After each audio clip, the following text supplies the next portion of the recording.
तो hello everyone, तो स्वागत है आपका एक बार फिर से हमारे यूट्यूब चैनल जेनजी एसेस में। और मेरा नाम है सुधीर, आपका एजुकेटर, आपका मेंटोर। और आज आपके लिए बेटा इस वीडियो में कवर करने वाला हूं केमिकल रिएक्शन एंड इक्वेशन। अब इस चैप्टर के अंदर जितने भी पॉसिबल रिएक्शंस बन सकती हैं बेटा, वो इस वीडियो में मैंने कवर करने की कोशिश करी है। तो चलिए बेटा बिना देरी करते हुए शुरू करते हैं आज की video chemical reaction and equations के ऊपर। तो देखिए बेटा आपकी स्क्रीन पर जैसे कि पहला क्वेश्चन क्या है, मल्टीपल चॉइस क्वेश्चन। स्टार्ट पढ़िए जरा।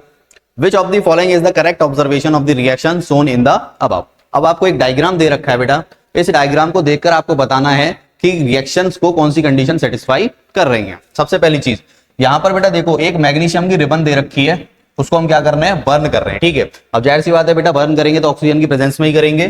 तो यहां पर हमने मैग्नीशियम को ऑक्सीजन की प्रेजेंस में बर्न किया तो ये क्या बना लेगा, मैग्नीशियम ऑक्साइड बनाएगा। अब मैग्नीशियम ऑक्साइड क्या होता है बेटा, व्हाइट पाउडर होता है, व्हाइट पाउडर। ठीक है, जो कि बर्न होता है बेटा डार्जिलिंग फ्लेम के साथ, व्हाइट डार्जिलिंग फ्लेम के साथ। तो देखो बेटा कौन सा स्टेटमेंट सही हो जाएगा, magnesium ribbons burn with Darjeeling white light या व्हाइट फ्लेम। तो करेक्ट ऑप्शन हो जाएगा बेटा ऑप्शन सी। जब आप मैग्नीशियम रिबन को बर्न करते हो तो डार्जिलिंग फ्लेम के साथ बेटा वो बर्न होती है और मैग्नीशियम ऑक्साइड का व्हाइट कलर का पाउडर बनता है। क्लियर, तो करेक्ट ऑप्शन सी। नेक्स्ट देखिए बेटा, on placing a copper coin in a test tube containing green ferrous sulfate solution it will be observed that the ferrous sulfate solution। अब बोला जा रहा है बेटा बोला जा रहा है कि आपने क्या लिया, एक कॉपर का कॉइन ले लिया। ठीक है, अब रिएक्शंस को पढ़ना बेटा, कॉपर का कॉइन ले लिया, कॉपर, उसको हमने किसके साथ रिएक्ट करा दिया बेटा, ग्रीन फेरस सल्फेट के साथ, FeSO4 के साथ हमने इसको रिएक्ट कराया।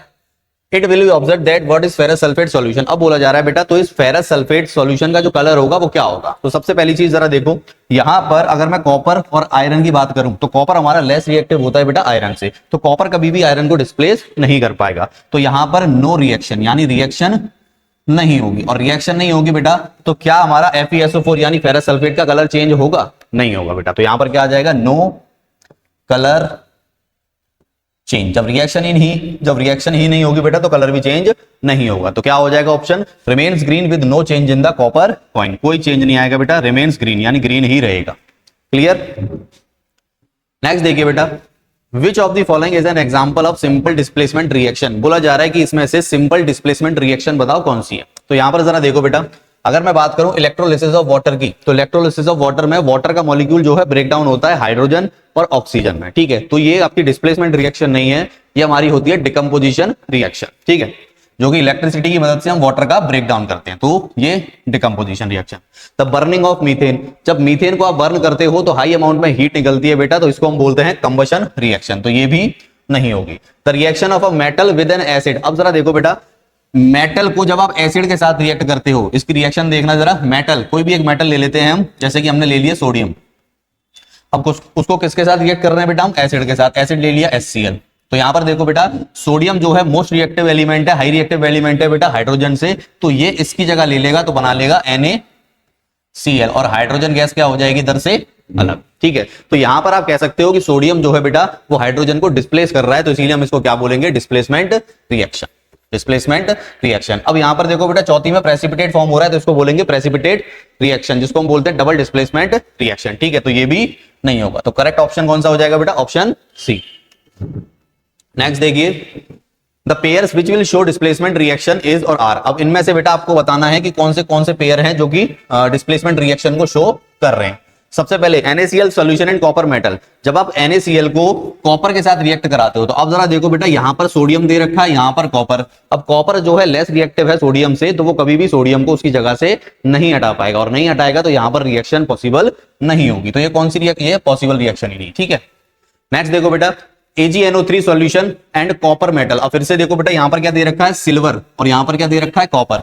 अब मैं यहां पर कॉपर और सिल्वर को कंपेयर करूं तो सिल्वर हमारा लेस रिएक्टिव होता है कॉपर से, तो यहां पर बेटा कॉपर आसानी से सिल्वर को क्या कर देगा, डिस्प्लेस कर देगा। ठीक है, तो ये कौन सी रिएक्शन होगी बेटा, डिस्प्लेसमेंट रिएक्शन। नेक्स्ट देखो, aluminium sulphate solution and magnesium metal. अब जरा देखो बेटा, यहां पर एल्यूमिनियम दे रखा है, यहां पर मैग्नीशियम। अब एल्यूमिनियम और मैग्नीशियम में से अगर हम कंपेयर करें तो मैग्नीशियम हमारा हाई रिएक्टिव मेटल होता है बेटा एल्यूमिनियम से, तो यहां पर मैग्नीशियम जो है एल्यूमिनियम को डिस्प्लेस कर देगा, तो ये भी कौन सी रिएक्शन हो गई बेटा, डिस्प्लेसमेंट रिएक्शन।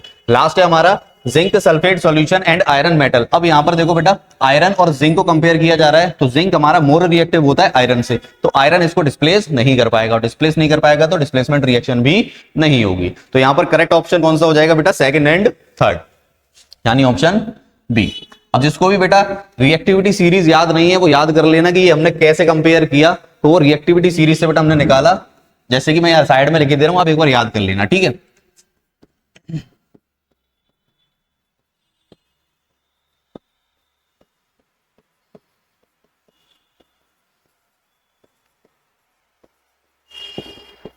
अब यहां पर बेटा ये रिएक्टिविटी सीरीज है, इस रिएक्टिविटी सीरीज में जो ऊपर वाला पोर्शन है, यानी ऊपर की तरफ अगर हम जाते हैं नीचे से ऊपर की तरफ, तो मेटल की रिएक्टिविटी बढ़ जाती है, यानी हाई रिएक्टिव एलिमेंट्स।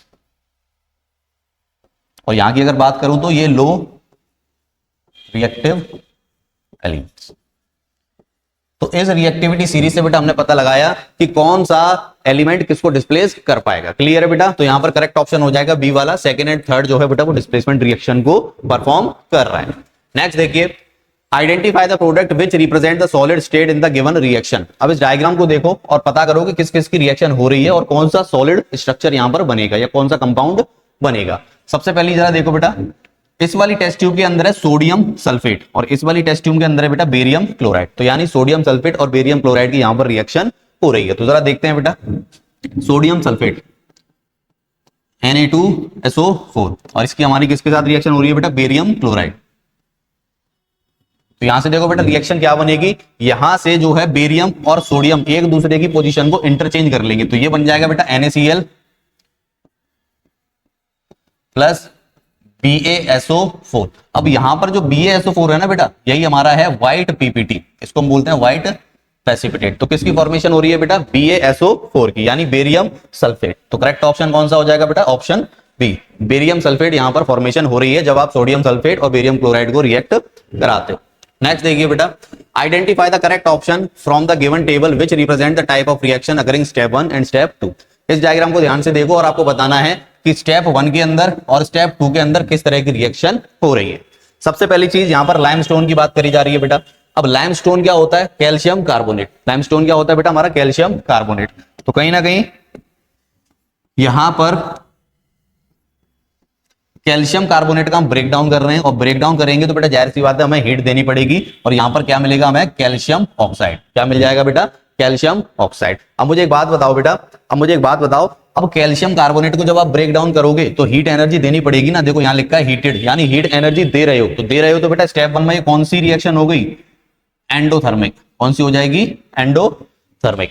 अब आ जाओ बेटा फिर से, जब आप कैल्शियम ऑक्साइड को वाटर के साथ रिएक्ट कराते हो तो आपका क्या बनता है, स्लेक्ड लाइम बनता है। स्लेक्ड लाइम मतलब कैल्शियम हाइड्रोक्साइड, कैल्शियम हाइड्रोक्साइड। और कैल्शियम हाइड्रोक्साइड जब बनता है बेटा तो साथ के साथ हीट भी निकलती है। अब हीट निकल रही है बेटा तो कौन सी प्रोसेस हो जाएगी, एक्सोथर्मिक।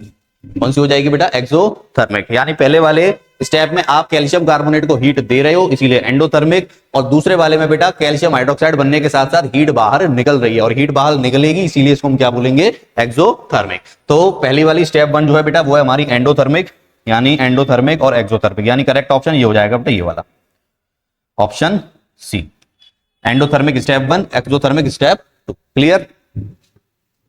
नेक्स्ट देखिए बेटा, the colour of solution observed after 30 minutes of placing zinc metal to copper sulphate solution is. अब बोला जा रहा है बेटा कि यहां पर जिंक मेटल को किसके साथ रिएक्ट कराया बेटा हमने, कॉपर सल्फेट के साथ। ठीक है, अब जरा देखो, जब आप जिंक मेटल को कॉपर सल्फेट के साथ रिएक्ट कराओगे तो यहां पर देखो बेटा आपको पता है कि जिंक जो है कॉपर से मोर रिएक्टिव होता है और मोर रिएक्टिव है तो जाहिर सी बात है ये कॉपर को क्या कर देगा, डिस्प्लेस कर देगा। डिस्प्लेस कर देगा तो ये बन जाएगा ZnSO4 प्लस साथ के साथ कॉपर बाहर। अब ये जो ZnSO4 है ना बेटा ये कलरलेस होता है। कैसा रहेगा, ये कलरलेस रहेगा। ठीक है, तो करेक्ट ऑप्शन कौन सा हो जाएगा बेटा, कलरलेस। कलरलेस। ठीक है, कि जो हमारा जिंक सल्फेट है वो कैसा हो जाएगा, कलरलेस हो जाएगा आफ्टर रिएक्शन। अब जरा देखो, इन the following chemical equation the abbreviation represent the correct states of reactant and product involved at reaction temperature।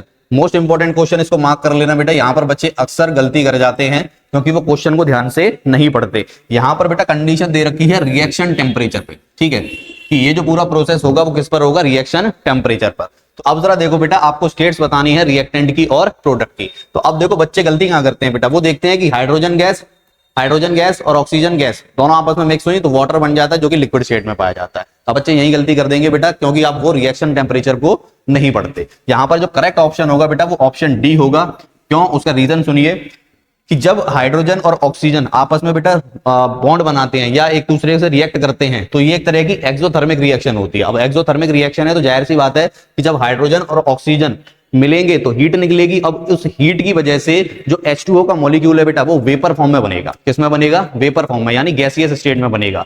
तब जाकर बेटा वो गैसियस स्टेट में जो वाटर के मॉलिक्यूल्स हैं ठंडे होंगे, तब जाकर वो किसमें कन्वर्ट हो जाएंगे? लिक्विड में। यानी बेटा रिएक्शन टेम्परेचर पे बनते वक्त वो सभी के सभी जो वाटर के मॉलिक्यूल है वो वेपर्स की फॉर्म में यानी गैस की फॉर्म में बनेंगे। तब जाकर बाद में वो धीरे धीरे ठंडे होकर लिक्विड में कन्वर्ट होंगे। तो करेक्ट ऑप्शन आपका कौन सा होगा बेटा? ऑप्शन डी, यानी वाटर को बनाने के लिए हाइड्रोजन और ऑक्सीजन का हम क्या करते हैं? इस्तेमाल करते हैं। ठीक है, तो वाटर यहां पर गैसीय स्टेट में पाया जाएगा, ना कि लिक्विड स्टेट। क्लियर?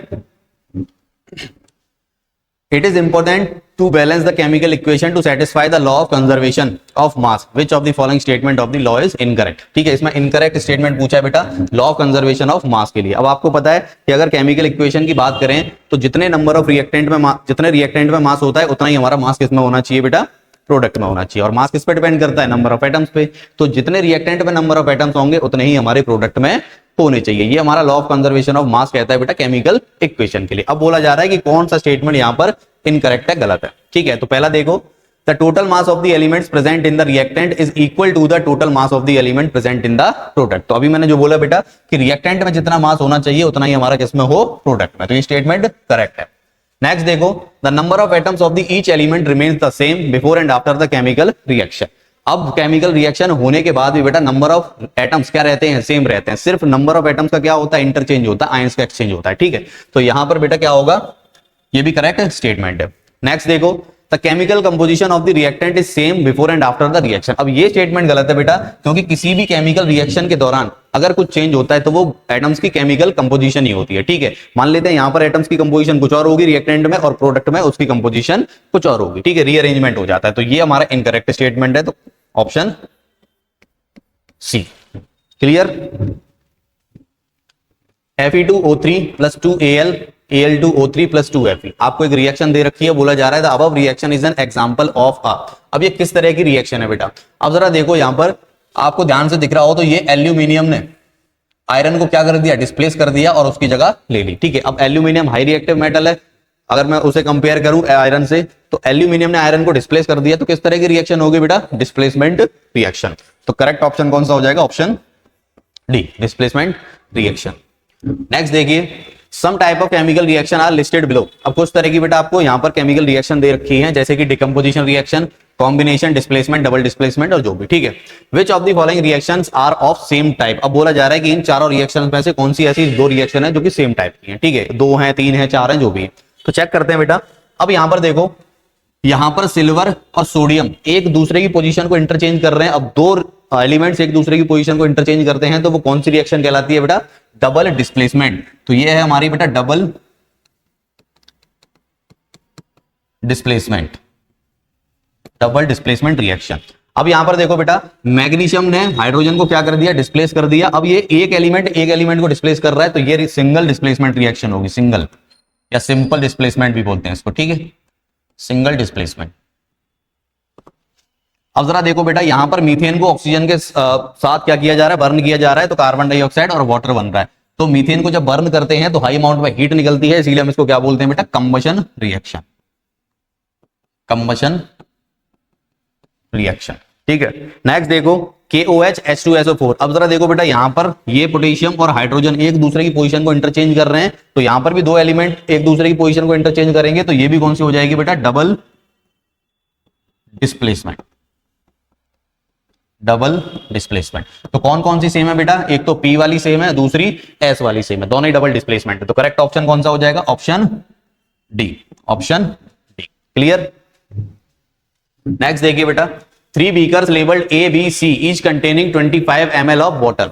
3 बीकर दे रखे हैं बेटा, एक है A, एक है B और एक है C, और तीनों के अंदर 25 ml वाटर है। ठीक है, A वाले के अंदर भी 25 ml वाटर, बी वाले के अंदर भी और सी वाले के अंदर भी, ठीक है। A small amount of NaOH and hydrous copper sulphate and NaCl were added to the beaker A B C respectively. बोला जा रहा है बेटा कि जो ए वाला बीकर है उसके अंदर हमने NaOH को डाल दिया, जो बी वाला बीकर है उसके अंदर हमने बेटा कॉपर सल्फेट को डाल दिया, और जो सी वाला बीकर है उसमें हमने बेटा NaCl को डाल दिया।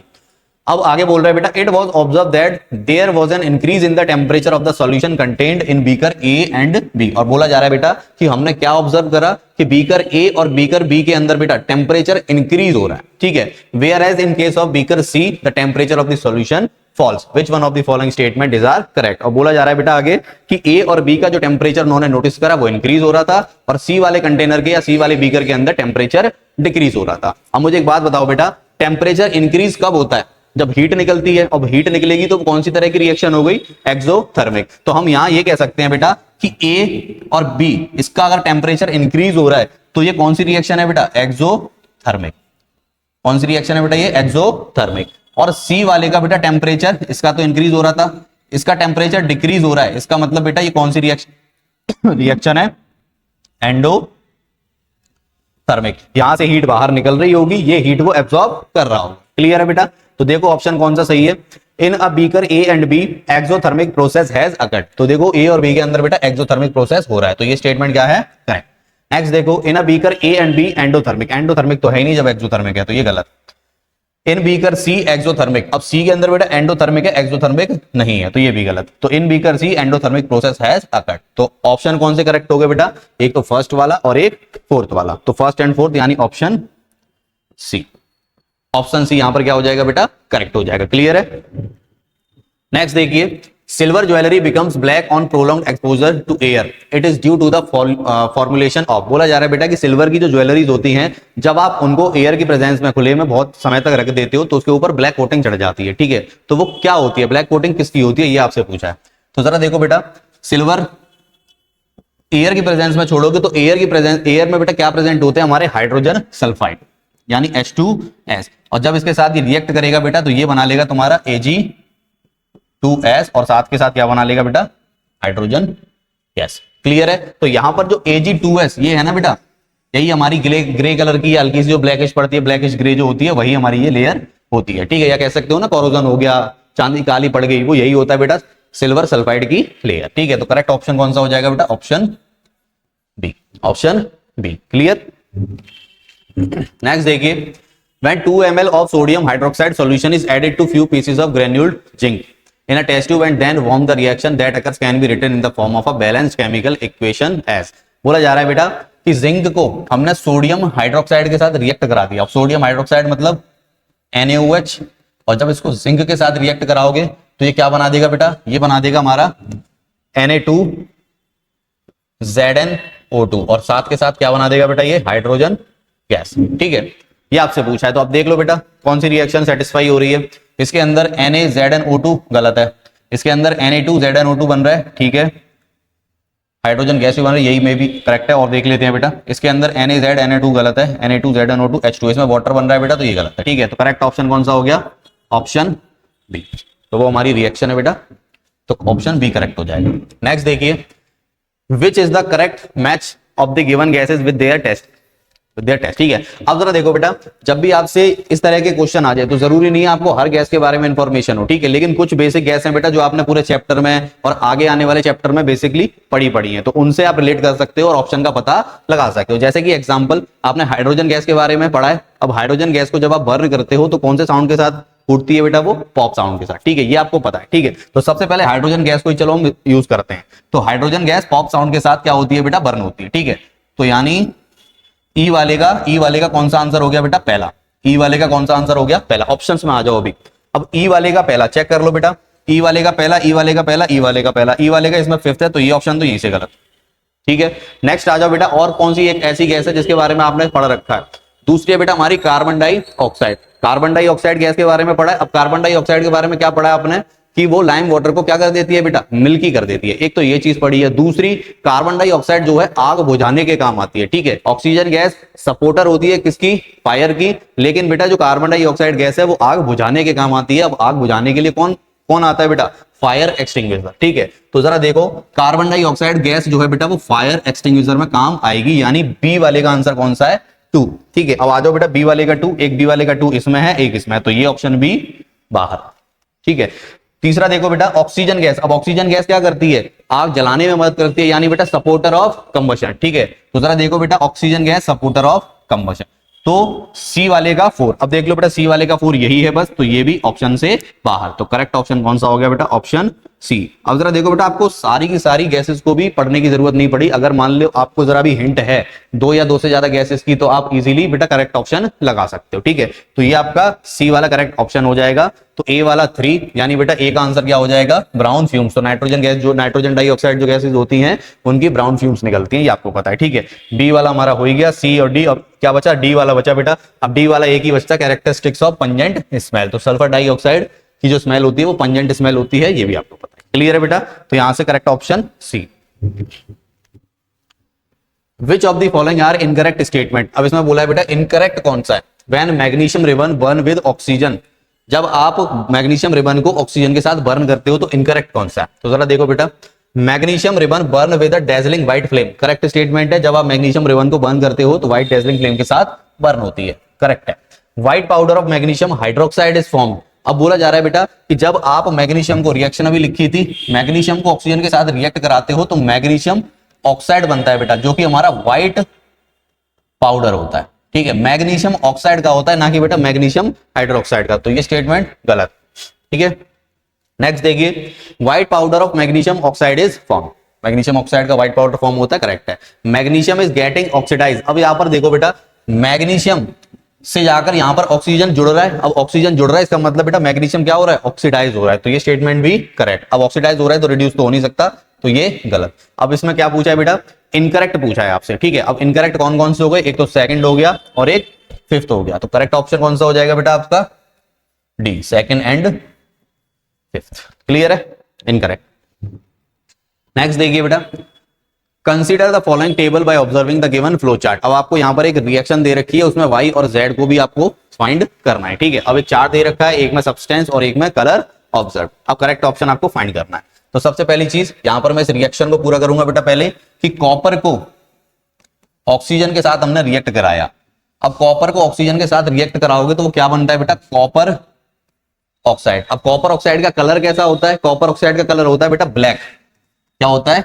ब्लैक।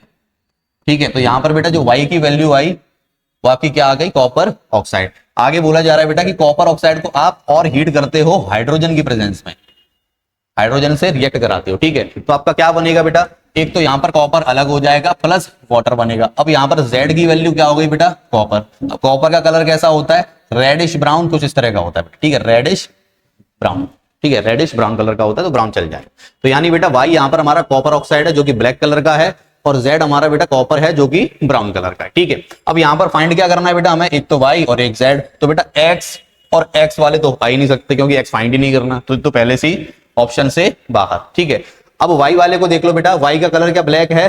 बिल्कुल है। क्या Z का कलर ब्राउन है? बिल्कुल है। तो यानी बेटा सेकंड और थर्ड वाला जो स्टेटमेंट है वो क्या है? करेक्ट है। ये दोनों क्या है? करेक्ट है। तो देख लो बेटा सेकंड एंड थर्ड किस में है? Option C, second and third. Clear?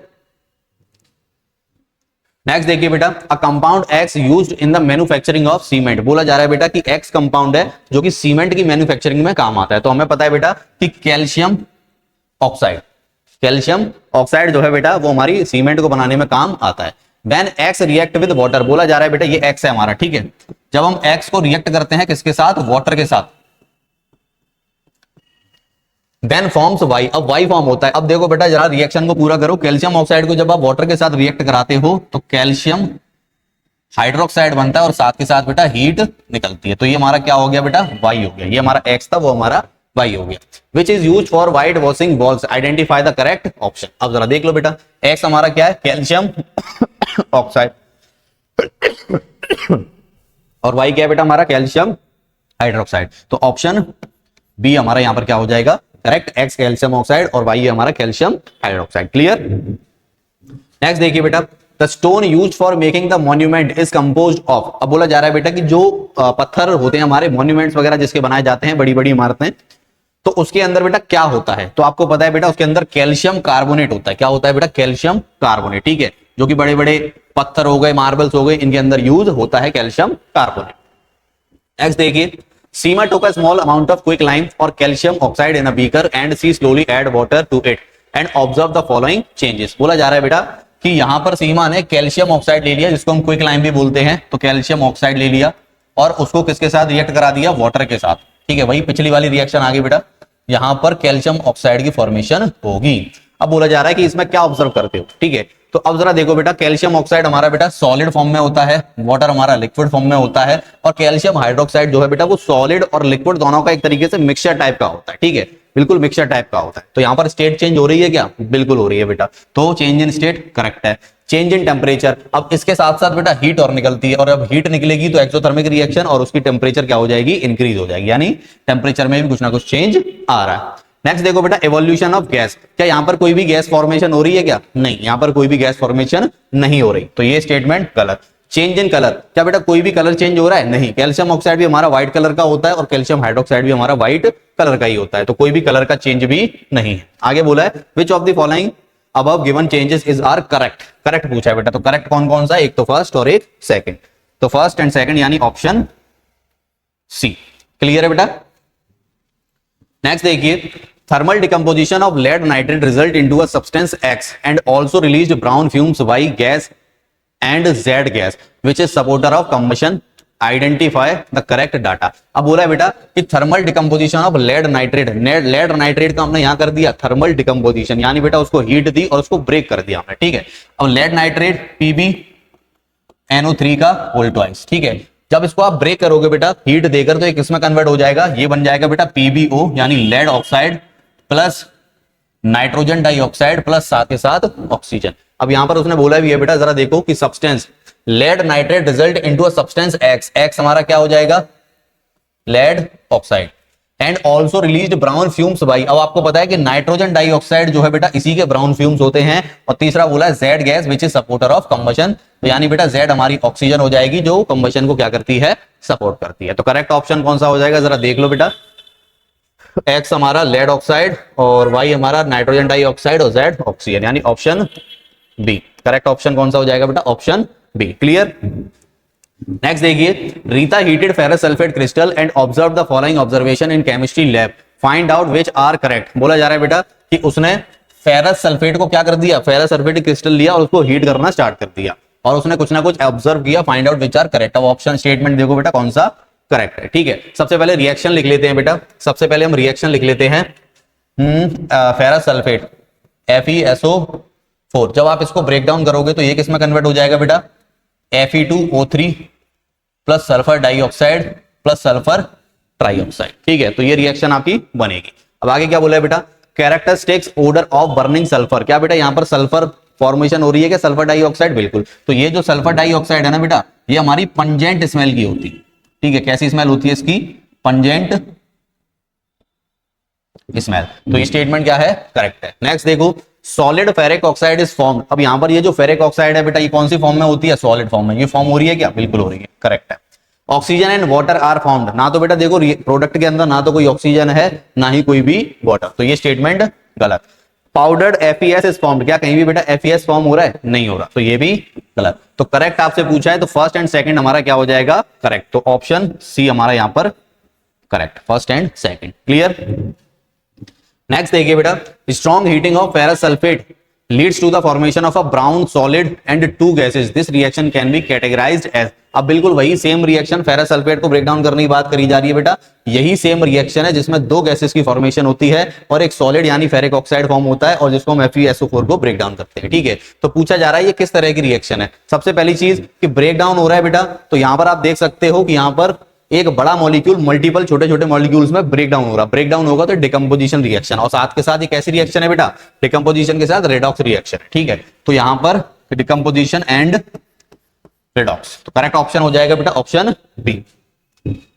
Next देखिए, select the decomposition reaction in which source of energy for decomposition is light. बोला जा रहा है बेटा कि ये सारी की सारी आपके सामने डिकम्पोजिशन रिएक्शन है, लेकिन इनमें से वो आपको टिक लगानी है जिनके अंदर जो तोड़ने का जो सोर्स है, ठीक है, जो हीट प्रोवाइड करी जा रही है, इलेक्ट्रिसिटी जो सोर्स है बेटा वो हमारा क्या है, लाइट। अब लाइट हो सकती है, सनलाइट हो सकती है, कुछ भी हो सकती है, ठीक है। तो आपको पता है बेटा कि सनलाइट की हेल्प से हम सिल्वर से रिलेटेड जितने भी कंपाउंड होते हैं उनको ब्रेक करते हैं, ठीक है। सिल्वर क्लोराइड हो गया, सिल्वर ब्रोमाइड हो गया, तो ये सब के सब बेटा ब्लैक एंड व्हाइट फोटोग्राफी में यूज होते हैं, इसीलिए हम इनको किससे ब्रेक डाउन करते हैं, सनलाइट की प्रेजेंस में। तो करेक्ट ऑप्शन कौन सा हो जाएगा बेटा, ऑप्शन सी। जब भी आपसे सनलाइट से रिलेटेड क्वेश्चन आ जाए कि सनलाइट से हम किस कंपाउंड को ब्रेक कर पाएंगे, तो वहां पर बेटा आप बोल देना कि सिल्वर ब्रोमाइड या फिर सिल्वर क्लोराइड, ये दोनों ही बेटा हमारे ब्लैक एंड व्हाइट फोटोग्राफी में यूज होते हैं। क्लियर, इसको मैं लिख देता हूं यहां पर, used in black and white photography.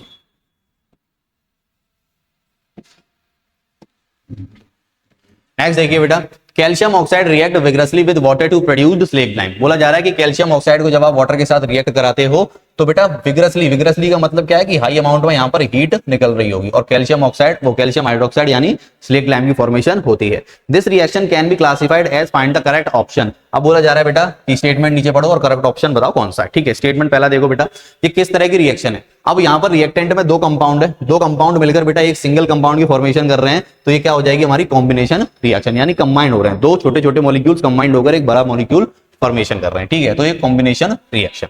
अब हीट बाहर निकल रही है बेटा तो एक्सोथर्मिक होगा, तो रिएक्शन एक्सोथर्मिक भी है।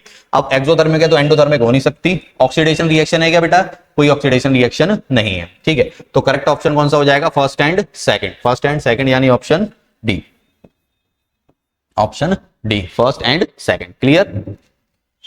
नेक्स्ट देखिए, a student Preeti has taken 5 ml of lead nitrate solution in a test tube and add 4 ml drops of potassium iodide. बोला जा रहा है बेटा कि एक स्टूडेंट है प्रीति, उसने 5 ml क्या ले लिया, लेड नाइट्रेट सॉल्यूशन। अब लेड नाइट्रेट का फॉर्मूला क्या होता है बेटा, PbNO3 का होल ट्वाइस, ठीक है। और उसको हमने रिएक्ट करा दिया किससे बेटा, पोटेशियम आयोडाइड यानी KI, इससे रिएक्ट करा दिया। अब बोला जा रहा है व्हाट वुड शी ऑब्जर्व। अब उसने क्या ऑब्जर्व करा, तो सबसे पहले बेटा इस रिएक्शन को पूरा करते हैं। जब आप लेड नाइट्रेट को पोटेशियम आयोडाइड के साथ रिएक्ट कराते हो तो यहां से बनता है बेटा PbI2, क्या बनेगा बेटा, PbI2, और साथ के साथ बनेगा KNO3। अब यहां पर जो PbI2 है ना बेटा, ये हमारी येलो कलर की पीपीटी होती है, येलो प्रेसिपिटेट, ठीक है। तो अब उसने क्या ऑब्जर्व करा, देखो सॉल्यूशन टर्न रेड, नहीं सॉल्यूशन कैसा हो रहा है बेटा, येलो कलर का। तो करेक्ट ऑप्शन कौन सा हो जाएगा बेटा, yellow PPT was form, option D. Clear. Next देखिए, while performing an experiment Ravi provided with a solution of W। बोला जा रहा है बेटा कि एक एक्सपेरिमेंट परफॉर्म किया जा रहा है और रवि ने क्या प्रोवाइड किया, एक W सॉल्यूशन प्रोवाइड किया। In this he add potassium iodide. अब उसमें उसने क्या ऐड कर दिया बेटा, देखो यहां पर बोला जा रहा है कि W लिया हमने और उसके अंदर पोटेशियम आयोडाइड यानी KI को हमने रिएक्ट करा दिया। And after adding potassium iodide a yellow precipitate of lead iodide is form, यानी बेटा लेड आयोडाइड का येलो पीपीटी यहां पर फॉर्म होती है। तो बेटा देखो अभी हमने पीछे जो रिएक्शन करी है वही सेम रिएक्शन है, बस पूछने का तरीका थोड़ा सा अलग है। मोस्ट इंपॉर्टेंट लगा लो बेटा, इस रिएक्शन के ऊपर क्वेश्चन आपसे आना ही आना है, बिल्कुल 110% इस रिएक्शन के ऊपर क्वेश्चन आना ही आना है, ठीक है। लैंग्वेज कुछ भी हो सकती है। A yellow precipitate of lead iodide is formed, ठीक है। अब इस रिएक्शन को अगर मैं पूरा करूं बेटा तो W की जगह पर मैं क्या लिख सकता हूं, लेड नाइट्रेट PbNO3 का होल ट्वाइस। जब इसको हम इससे रिएक्ट कराते हैं साथ के साथ क्या बनता है बेटा, KNO3, ठीक है। अब देखो जरा बेटा क्या बनेगा, ये क्या है हमारा लेड आयोडाइड है बेटा, क्या है लेड आयोडाइड, ठीक है। What would be the compound in solution W, तो W पूछा, W क्या है बेटा हमारा लेड नाइट्रेट, लेड ये तो है नहीं, लेड एसिडेट, लेड नाइट्रेट, ठीक है। और आगे क्या बोले, बस ठीक है, ये भी नहीं है, ये भी नहीं है, तो W के अंदर बेटा हमारा क्या आ जाएगा, लेड नाइट्रेट, ठीक है। तो करेक्ट ऑप्शन कौन सा हो जाएगा बेटा, option only second, correct option D, option D. Clear है बेटा। नेक्स्ट देखिए, in the given sequence of reaction identify X, W and Z। ये भी इंपॉर्टेंट है बेटा, मैं बोल रहा हूं बार बार, इस रिएक्शन के ऊपर क्वेश्चन आएगा। देखो कितने तरह से आपसे बार बार पूछा जा रहा है क्वेश्चन, ठीक है। अब जरा देखो बोला जा रहा है बेटा कि यहाँ पर X, W और Z को क्या करो, फॉर्म को फाइंड करो। X क्या होगा, W क्या होगा, Z क्या होगा। तो देखो बेटा ये वाली रिएक्शन तो अभी अभी आपने करी, ठीक है, कि लेड नाइट्रेट को पोटेशियम आयोडाइड के साथ जब हम रिएक्ट कराते थे तो हमारा एक तो KNO3 बनता था और एक येलो पीपीटी बनती थी पोटेशियम वो लेड आयोडाइड की, ठीक है। तो X हमारा क्या हो जाएगा बेटा, lead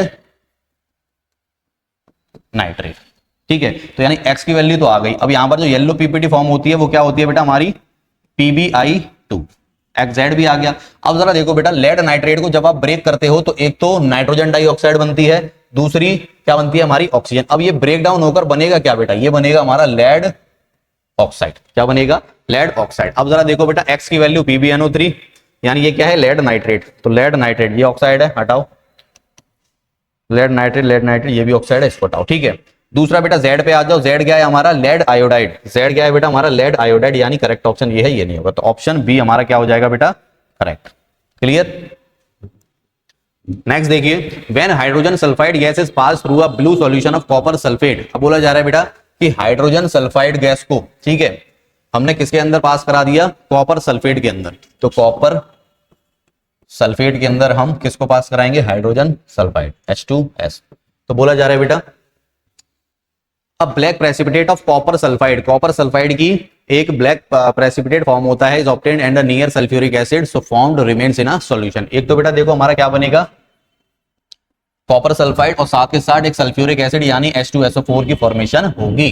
the reaction is an example of, अब सामने बेटा आपको साफ दिख रहा है कि कॉपर और हाइड्रोजन एक दूसरे की पोजीशन को इंटरचेंज कर रहे हैं, तो ये डबल डिस्प्लेसमेंट रिएक्शन होगी, ठीक है। यहाँ पर आयंस की एक्सचेंज हो रही है बेटा, तो ये डबल डिस्प्लेसमेंट। तो कौन सी रिएक्शन होगी बेटा, double displacement reaction, option D. Next देखिए, in a double displacement reaction such as a reaction between sodium sulphate solution and barium chloride. बोला जा रहा है बेटा कि डबल डिस्प्लेसमेंट रिएक्शन में एक तो सोडियम सल्फेट और बेरियम क्लोराइड को हमने रिएक्ट करा दिया। आपको पता है ना, सोडियम सल्फेट और बेरियम क्लोराइड को जब आप रिएक्ट कराते हो तो आपकी BaSO4 यानी बेरियम सल्फेट की बेटा क्या बनती है, एक व्हाइट PPT बनती है, वो हमारी डबल डिस्प्लेसमेंट रिएक्शन है, ठीक है। तो उसके अंदर क्या होता है बेटा, exchange of atoms takes place, नहीं, एटम्स की एक्सचेंज नहीं होती बेटा, वहां पर आयंस की एक्सचेंज होती है, ठीक है। याद रखना कि डबल डिस्प्लेसमेंट रिएक्शन के अंदर एटम्स की नहीं बेटा, आयंस की क्या होती है, डिस्प्लेसमेंट होती है। तो ये ऑप्शन गलत, exchange of ions takes place correct है। अब precipitate is produced, precipitate form होता है क्या बेटा, बिल्कुल। रिएक्शन फिर से लिख लो, यहां पर सोडियम सल्फेट Na2SO4 को जब हम बेरियम क्लोराइड BaCl2 यानी इसके साथ रिएक्ट कराते हैं तो हमारा क्या बनता है बेटा, एक तो BaSO4 बनता है और साथ के साथ हमारा NaCl बनता है। अब यही है बेटा हमारी व्हाइट PPT, ठीक है। तो प्रेसिपिटेट भी बनता है हमारा, बिल्कुल बनता है। An insoluble salt is formed, क्या बेटा, इनसॉल्युबल सॉल्ट बनता है। तो बिल्कुल बेटा जो BaSO4 है वो व्हाइट PPT, प्रेसिपिटेट है, वाटर के अंदर क्या होता है, इनसॉल्युबल होता है, ठीक है। तो BaSO4 ऐसा सॉल्ट है बेटा जो कि प्रेसिपिटेट की तरह जम जाता है, ठीक है। तो ये स्टेटमेंट भी करेक्ट। तो करेक्ट ऑप्शन कौन सा हो जाएगा बेटा, सेकंड, थर्ड एंड फोर्थ, तो ऑप्शन डी। ऑप्शन डी यहां पर क्या हो गया बेटा, करेक्ट। नेक्स्ट देखिए, hydronium ions are formed by the reaction between. अब हाइड्रोनियम आयन किसकी रिएक्शन से पूरा होता है, तो करेक्ट ऑप्शन सुन लो बेटा, हाइड्रोजन क्लोराइड गैस यानी HCl गैस को जब आप रिएक्ट कराते हो वाटर के साथ तो ये बनाता है बेटा हमारा हाइड्रोनियम आयन और साथ के साथ क्लोरीन का आयन, नेगेटिव आयन, ठीक है। तो यहां पर किसकी रिएक्शन से बना बेटा, ऑप्शन सी यानी हाइड्रोक्लोरिक गैस के साथ और वाटर के साथ मिलकर हाइड्रोनियम आयन। ये जो बेटा आयन है ना बेटा, इसी को बोलते हैं हम हाइड्रोनियम आयन। क्लियर, इंपॉर्टेंट है, इसको भी मार्क कर ले। Chemistry teacher has written in the following reaction equation on the black board, zinc oxide, carbon Zn और कार्बन मोनोऑक्साइड। ये बेटा केमिस्ट्री टीचर ने ब्लैक बोर्ड पर एक रिएक्शन लिखी। अब बोला जा रहा है and has asked from the student which of the substance act as an oxidising agent. और स्टूडेंट से बेटा पूछा कि इनमें से चारों जो कंपाउंड बन रहे हैं इनमें से बेटा ऑक्सीडाइजिंग एजेंट कौन है, ठीक है। अब सबसे पहली चीज तो बेटा आपको यही पता होना चाहिए कि ऑक्सीडाइजिंग एजेंट होता क्या है। ऑक्सीडाइजिंग एजेंट हम उनको बोलते हैं जो खुद रिड्यूस होकर दूसरे को ऑक्सीजन देते हैं, यानी दूसरे को ऑक्सीजन देने वाला ऑक्सीडाइजिंग एजेंट कहलाता है। अब जरा देखो बेटा, यहां पर जिंक ऑक्साइड यानी जिंक के पास ऑक्सीजन है, तो यहां से जिंक ऑक्साइड ने खुद को रिड्यूस करा और इसको क्या कर दिया बेटा, ऑक्सीडाइज कर दिया, यानी इसने दूसरे को क्या दी, ऑक्सीजन दी। अब इसने दी तो बेटा ये क्या होगा, ऑक्सीडाइजिंग एजेंट। जो दूसरों को ऑक्सीडाइज कर दे वो ऑक्सीडाइजिंग एजेंट। तो करेक्ट ऑप्शन कौन सा हो जाएगा बेटा, ऑप्शन ए, यानी जिंक ऑक्साइड यहां पर हमारा ऑक्सीडाइजिंग एजेंट है। नेक्स्ट देखिए बेटा, MnO2 + 4HCl, ये आपको रिएक्शन दे रखी है। The reaction given above is a redox reaction because in this case, ये रिएक्शन जो है बेटा एक रिडॉक्स रिएक्शन है और इसमें क्या हो रहा है वो आपसे पूछा है। सबसे पहली चीज यहां पर देखो बेटा, मैंगनीज ऑक्साइड। अब यहां पर मैंगनीज ऑक्साइड नहीं है, मैंगनीज से बेटा ऑक्सीजन की क्या हो गई, कमी हो गई, यानी रिड्यूस हो गया। तो ये क्या हो जाएगा, रिड्यूस हो गया। अब ये रिड्यूस हो गया तो ये ऑक्सीडाइजिंग एजेंट की तरह काम करेगा। तो देखो MnO2 यहां पर क्या हो गया, रिड्यूस, और HCl इसके साथ कोई ऑक्सीजन नहीं है लेकिन यहां पर आकर ऑक्सीजन जुड़ जाती है, तो ये क्या हो जाएगा बेटा, ऑक्सीडाइज हो जाएगा। तो MnO2 reduce, HCl is oxidise. तो देखो कौन सा करेक्ट ऑप्शन है, option D, MnO2 is reduced and HCl is oxidise. Next देखिए बेटा, यहां तक हमारे एमसीक्यू खत्म होते हैं। अब हमारे स्टार्ट होते हैं बेटा असर्शन रीजन। एक बार आप ऑप्शन देख लीजिए, फिर हम आगे बढ़ते हैं अपने असर्शन रीजन की तरफ, ठीक है। तो चलिए बेटा शुरू करते हैं। तो सबसे पहले असर्शन पढ़िए, a reaction in which a single reactant break down to give simpler product is known as decomposition reaction. बोला जा रहा है बेटा कि डिकम्पोजिशन रिएक्शन वो होती है हमारी जहां पर हम एक लार्ज मॉलिक्यूल को तोड़कर सिंपल छोटे छोटे मॉलिक्यूल्स में कन्वर्ट कर देते हैं। तो बिल्कुल करेक्ट स्टेटमेंट है बेटा, असर्शन करेक्ट है। रीजन देखिए, these reaction are always exothermic. अब बोला जा रहा है बेटा डिकम्पोजिशन रिएक्शन जो होती है हमेशा ज्यादातर कैसी होती है, एक्सोथर्मिक। तो ये स्टेटमेंट गलत है बेटा, क्योंकि किसी भी लार्ज मॉलिक्यूल या लार्ज कंपाउंड को ब्रेक डाउन करने के लिए आपको हीट एनर्जी देनी पड़ेगी, और देनी पड़ेगी बेटा तो वो एंडोथर्मिक रिएक्शन होती है, ना कि एक्सोथर्मिक। तो जनरली अगर हम बात करें तो डिकम्पोजिशन रिएक्शन मोस्टली हमारी एंडोथर्मिक होती है नेचर में, ना कि एक्सोथर्मिक। तो रीजन हमारा गलत है बेटा, तो करेक्ट ऑप्शन कौन सा हो जाएगा, ऑप्शन सी, असर्शन सही है हमारा, ठीक है, ऑप्शन सी। नेक्स्ट देखिए, on thermal decomposition of lead nitrate emission of brown fumes observe. अब बोला जा रहा है बेटा कि जब हम लेड नाइट्रेट को तोड़ते हैं यानी उसका थर्मल डिकम्पोजिशन करते हैं, लेड नाइट्रेट फिर से वही आ गया ना बेटा, PbNO3 का होल ट्वाइस। जब आप इसको तोड़ोगे तो हमारा क्या बनेगा बेटा, ये बनेगा एक तो लेड ऑक्साइड, एक NO2 नाइट्रोजन डाइऑक्साइड की ब्राउन फ्यूम्स निकलती हैं, और एक बेटा ऑक्सीजन गैस निकलती है, ठीक है। तो अब जरा पढ़ो assertion, on thermal decomposition lead nitrate emission of brown fumes observe. तो बेटा नाइट्रोजन डाइऑक्साइड की हमारी क्या निकलती है, ब्राउन फ्यूम्स निकलती हैं। तो असर्शन क्या है, करेक्ट है।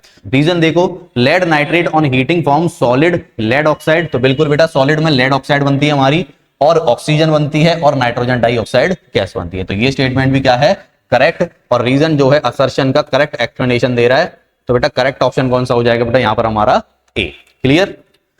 36 देखिए बेटा, a characteristics odour of burning sulphur is observed during the decomposition of ferrous sulphate. बोला जा रहा है बेटा कि जब आप फेरस सल्फेट को ब्रेक डाउन करते हो तो आपको सल्फर की एक ओडर यानी स्मेल देखने को मिलती है। तो बिल्कुल करेक्ट ऑप्शन है बेटा, करेक्ट स्टेटमेंट है, क्योंकि फेरस सल्फेट FeSO4 को जब आप ब्रेक डाउन करोगे तो यहां से कन्वर्ट होता है ये फेरिक ऑक्साइड में यानी Fe2O3 में, और यहां से सल्फर डाइऑक्साइड जो कि पंजेंट ओडर यानी पंजेंट स्मेल को कैरी करती है, और SO3 यहां से दो गैसेस निकलती हैं जिसमें से सल्फर डाइऑक्साइड की स्मेल जो है पंजेंट आती है। तो असर्शन क्या हो गया बेटा, करेक्ट। रीजन देखो, sulphur dioxide and sulphur trioxide gases are released when ferrous sulphate is heated. तो ये स्टेटमेंट भी क्या है बेटा, बिल्कुल करेक्ट है, ठीक है। तो रीजन जो है असर्शन का करेक्ट एक्सप्लेनेशन है। तो करेक्ट ऑप्शन कौन सा हो जाएगा बेटा, ए। नेक्स्ट देखिए, नेक्स्ट है बेटा हमारा assertion, on electrolysis of water hydrogen and oxygen gases are formed over cathode and anode respectively. बोला जा रहा है बेटा कि कैथोड के ऊपर और एनोड के ऊपर कौन कौन सी गैसेस फॉर्म होती हैं, कैथोड के ऊपर हाइड्रोजन, तो करेक्ट है बेटा बिल्कुल, और एनोड के ऊपर ऑक्सीजन। तो जब आप बेटा इलेक्ट्रोलिसिस ऑफ वाटर करते हो तो वहां पर दो गैसेस निकलती हैं, एक तो हाइड्रोजन गैस और एक ऑक्सीजन गैस। और हाइड्रोजन गैस बेटा हमारी हमेशा किस पे रहेगी, कैथोड पर, और ऑक्सीजन गैस जो होगी बेटा हमारी एनोड पर रहेगी, ठीक है। तो ये करेक्ट स्टेटमेंट है। The ratio of the amount of hydrogen and oxygen formed during electrolysis of water is 1:2। सबसे पहले चेक कर लेते हैं बेटा, हम वाटर का इलेक्ट्रोलिसिस करेंगे यानी वाटर को हमने ब्रेक डाउन किया इलेक्ट्रिसिटी की हेल्प से, तो यहां से दो गैसेस निकली, एक तो H2 और दूसरा O2। अब इसको सबसे पहले बैलेंस कर लो बेटा। अब यहाँ पर ऑक्सीजन 2 है तो यहाँ पर हमने 2 ऑक्सीजन बना दिया। अब हाइड्रोजन 4 हो गए तो यहाँ पर हाइड्रोजन हमने क्या बना दिए, 4 बना दिए, ठीक है। अब आपको दिख रहा होगा बेटा कि हाइड्रोजन के टोटल कितने मॉलिक्यूल हैं, 2, और ऑक्सीजन के कितने मॉलिक्यूल है बेटा, 1, ठीक है। तो रेशियो क्या होना चाहिए इसका, 2:1। अब इसमें बोला है बेटा the ratio of amount of hydrogen and oxygen. अब हाइड्रोजन एंड ऑक्सीजन का जो रेशियो है वो 2:1 है, ना कि 1:2। तो ये स्टेटमेंट गलत हो जाएगा। करेक्ट ऑप्शन कौन सा हो जाएगा बेटा, ऑप्शन सी, 37, क्लियर।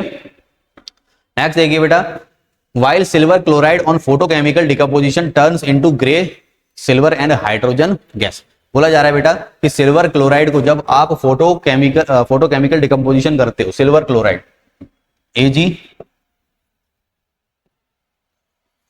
AgCl को जब आप ब्रेक करते हो तो बेटा ये किसमें ब्रेक हो जाता है, ये एक तो सिल्वर अलग हो जाएगा प्लस क्लोरीन अलग हो जाएगा, ठीक है। तो यहां पर बोला जा रहा है बेटा सिल्वर एंड हाइड्रोजन गैस। क्या बेटा इसमें कहीं भी आपको हाइड्रोजन गैस दिख रही है क्या, नहीं। तो जब हाइड्रोजन गैस नहीं है तो ये असर्शन क्या हो जाएगा, गलत। और असर्शन गलत हो गया तो रीजन ऑटोमेटिकली करेक्ट हो जाएगा। तो करेक्ट ऑप्शन कौन सा हो गया बेटा, ऑप्शन डी, क्लियर। नेक्स्ट देखिए, असर्शन कह रहा है बेटा quick lime react vigorously with water to produce slake lime releasing large amount of heat. जब आप कैल्शियम ऑक्साइड, क्विक लाइम को बोलते हैं बेटा कैल्शियम ऑक्साइड, जब आप कैल्शियम ऑक्साइड को वाटर के साथ रिएक्ट कराते हो तो लार्ज अमाउंट में बेटा हमारी क्या निकलती है, हीट निकलती है बेटा, तो करेक्ट है बिल्कुल, असर्शन क्या है हमारा, करेक्ट। रीजन देखिए, large amount of heat is release during the endothermic reaction. अब ये गलत हो गया बेटा, क्योंकि जब हीट बाहर निकलती है तो वो एंडोथर्मिक नहीं, वो एक्सोथर्मिक होती है, तो यहां पर रीजन जो है वो गलत है। तो करेक्ट ऑप्शन कौन सा हो जाएगा बेटा हमारा, ऑप्शन सी। करेक्ट ऑप्शन कौन सा हो जाएगा, ऑप्शन सी। नेक्स्ट देखिए, assertion, those reaction in which heat is absorbed during the reaction is called endothermic reaction। वो रिएक्शन बेटा जिसमें हीट एब्जॉर्ब करी जाती है उनको हम क्या बोलते हैं, एंडोथर्मिक रिएक्शन। तो बिल्कुल करेक्ट है, जिसमें बेटा हीट बाहर निकले वो एक्सोथर्मिक, और जिसमें हीट एब्जॉर्ब करी जाए वो एंडोथर्मिक। तो असर्शन करेक्ट है। रीजन देखिए बेटा, decomposition of vegetable matter into compose is an endothermic reaction. अब ये गलत है बेटा, क्योंकि जब कोई भी वेजिटेबल मैटर डिकम्पोज होता है तो उसमें से हीट बाहर निकलती है ना। अब हीट बाहर निकलेगी बेटा तो वो एंडोथर्मिक नहीं, वो क्या होगी, एक्सोथर्मिक। तो रीजन गलत है बेटा। तो करेक्ट ऑप्शन कौन सा हो जाएगा, ऑप्शन सी, असर्शन सही है। नेक्स्ट देखिए, photosynthesis in plant is an endothermic reaction. बोला जा रहा है कि फोटोसिंथेसिस जो है बेटा, जो प्लांट के अंदर होती है वो एक एंडोथर्मिक है। अब आपको पता है बेटा कि फोटोसिंथेसिस के दौरान जो क्लोरोफिल है वो सनलाइट को एब्जॉर्ब करती है, और एब्जॉर्ब करेगी तो वो कौन सी रिएक्शन होगी, एंडोथर्मिक। तो असर्शन हमारा बिल्कुल करेक्ट है बेटा, कि फोटोसिंथेसिस के दौरान एनर्जी जो है, या कह सकते हो हीट जो है वो क्या करी जाती है, एब्जॉर्ब करी जाती है। रीजन देखिए, large amount of heat is released in an endothermic reaction. फिर से ये स्टेटमेंट गलत है बेटा, एंडोथर्मिक रिएक्शन के दौरान कभी भी हीट रिलीज नहीं होती। तो करेक्ट ऑप्शन सी।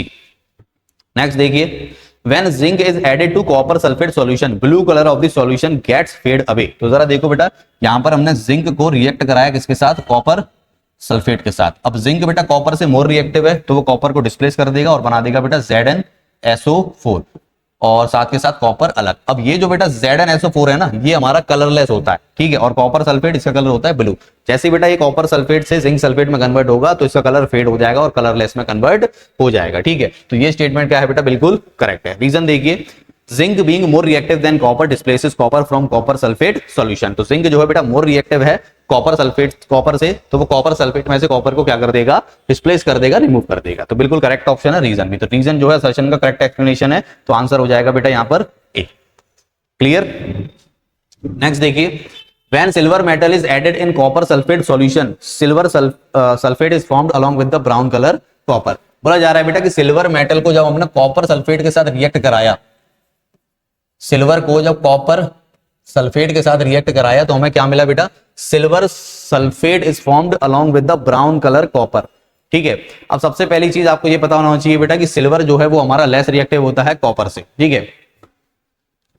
तो यहां पर पॉसिबल रिएक्शन होगी ही नहीं, सिंपल सी चीज, क्योंकि बेटा सिल्वर जो है कॉपर को डिस्प्लेस नहीं कर पाएगा, तो कुछ भी चेंज नहीं आएगा, कोई रिएक्शन ही नहीं होगी, ठीक है। तो यहां पर असर्शन हमारा क्या है, गलत हो गया, ठीक है। असर्शन गलत हो गया तो रीजन करेक्ट होगा, silver metal is less reactive than copper therefore it can not displace copper from its solution. तो करेक्ट है बेटा, तो ऑप्शन हो जाएगा हमारा करेक्ट डी। क्लियर। नेक्स्ट देखिए 44, on bringing the candle near the mouth of test tube when zinc granules are added in dilute sulfuric acid it burns with pop sound। तो सबसे पहले बेटा हम रिएक्शन को देखते हैं कि जिंक को हमने किसके साथ रिएक्ट कराया, डाइल्यूट सल्फ्यूरिक एसिड के साथ। यानी बेटा हमने जिंक को H2SO4 के साथ रिएक्ट कराया, तो यहां से बेटा हाइड्रोजन को डिस्प्लेस कर देगा और बन जाएगा ZnSO4, और यहां पर हाइड्रोजन गैस निकलने लग जाएगी, ठीक है। अब आपको पता है कि हाइड्रोजन गैस को जैसे ही आप बर्न करते हो तो उसके अंदर से पॉप साउंड निकलता है, तो असर्शन क्या है बेटा, बिल्कुल करेक्ट है बेटा, ठीक है। रीजन देखिए, hydrogen gas is released when zinc is added in dilute sulphuric acid. तो बिल्कुल करेक्ट ऑप्शन, करेक्ट स्टेटमेंट है बेटा कि हाइड्रोजन गैस रिलीज होती है जब आप जिंक को डाइल्यूट सल्फ्यूरिक एसिड के साथ रिएक्ट कराते हो। असर्शन जो है वो रीजन जो है असर्शन का करेक्ट एक्सप्लेनेशन भी दे रहा है, तो करेक्ट ऑप्शन ए हो जाएगा बेटा, ठीक है। नेक्स्ट देखिए, अब balanced chemical equation for the action of steam on iron is. अब बोला जा रहा है बेटा कि स्टीम का एक्शन आयरन के ऊपर, तो देखो जरा बेटा, आयरन को जब आप H2O बेटा स्टीम फॉर्म में है, जब इससे रिएक्ट कराओगे तो वो क्या बनता है हमारा Fe3O4 यानी फेरिक ऑक्साइड। इसमें आयरन की जो बेटा वैलेंसी होती है वो हमारी 3 होती है इस बार, ठीक है, और साथ के साथ हाइड्रोजन गैस। तो बिल्कुल करेक्ट स्टेटमेंट है बेटा, रिएक्शन भी बिल्कुल करेक्ट है, ठीक है।